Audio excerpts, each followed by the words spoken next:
बिस्मिल्लाहिर्रहमानिर्रहीम। ऑटोमेटा इन कंप्यूटेशन में regular expressions के हवाले से हम आज डिस्कस करेंगे प्रेसिडेंस ऑफ ऑपरेटर्स। अच्छा, यहाँ मैं एक बात आपको बता दूं कि ये जो हमारा लेक्चर्स 4, 5 और 6 है ना, इसको अगर आपको तरतीब में समझ में ना आए तो आप इसको तरतीब को उलट के भी देख सकते हैं। 5 पहले देख लें, 6 पहले देख लें, फिर 4 देख लें।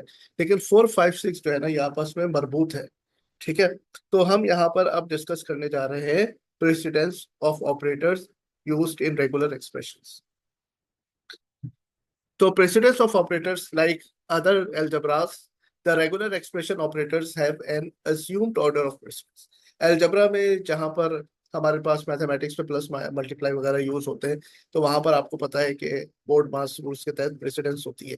ऐसे ही यहाँ पर रेगुलर एक्सप्रेशन में भी ऑपरेटर्स में प्रेसिडेंस है, which means that operators are associated with their operands in a particular order. जी, इसका मतलब है कि जो ऑपरेटर्स हैं वो एक पर्टिकुलर ऑर्डर में जो है वो अपने ऑपरेंड्स के साथ एसोसिएट होते हैं। मिसाल के तौर पे यहाँ जो आपको एक एक्सप्रेशन नजर आ रही है लिखी, ठीक है, तो ये क्या है? कॉन्केटिनेशन, और ये है ऑल्टरनेशन। अब इसमें एक्चुअली क्या है कि कॉन्केटिनेशन की प्रेसिडेंस हायर होती है एज कंपेयर टू ऑल्टरनेशन। तो अगर यहाँ ब्रैकेट नहीं भी लगाऊं ना, तो उसका मतलब ये है कि एक्स और वाई जो दो स्ट्रिंग्स हैं, ये पहले आपस में कॉन्केटिनेट होंगी, एक लैंग्वेज बनेगी, और वो फिर जेड के साथ उनका यूनियन हो। यानी ये मायने हैं दरअसल इस एक्सप्रेशन के, अगर मैं ब्रैकेट लगा के आपको प्रेसिडेंस बताना चाहूँ। और हर किस ये मायने नहीं है कि वाई प्लस जेड जो है वो एक एंटिटी है और पहले पहले वाई और जेड के दरमियान यूनियन होगा, फिर कॉन्केटिनेशन होगा इसके साथ। ये हरगिज ऐसा नहीं, ठीक है।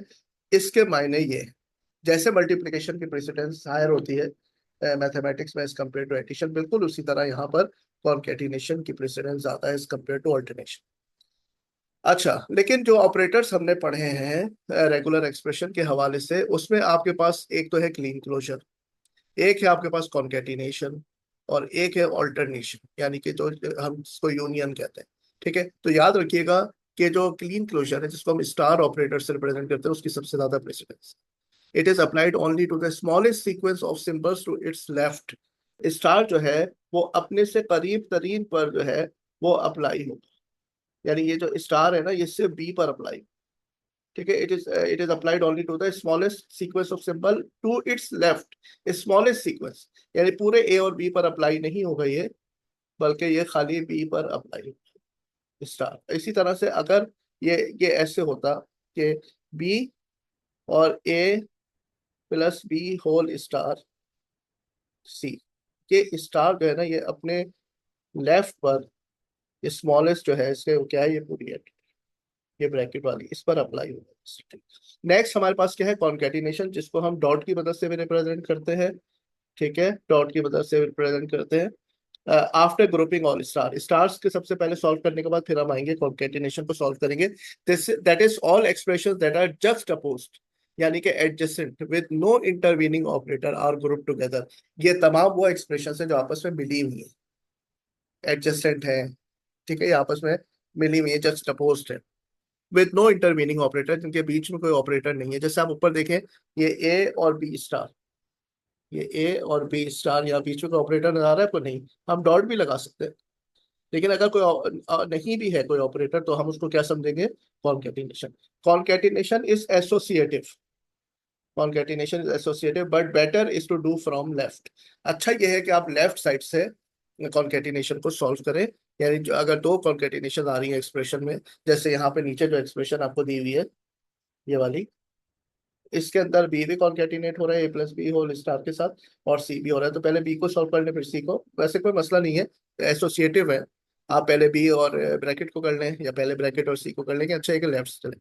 फाइनली इस सबको करने के बाद फिर हम आखिर में, यानी पहले हम, तो सबसे पहले हम स्टार को सॉल्व करेंगे, स्टार के बाद हम कॉन्केटिनेशन को सॉल्व करेंगे नंबर 2 पे, और नंबर 3 पे हम सॉल्व करेंगे ऑल्टरनेशन।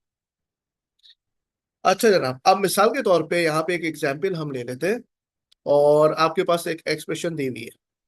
ठीक है, पहले नोट देख लेते हैं। If we do not want the grouping to be as required by the precedence of operator, then we are free to use parenthesis to group operands exactly as we choose.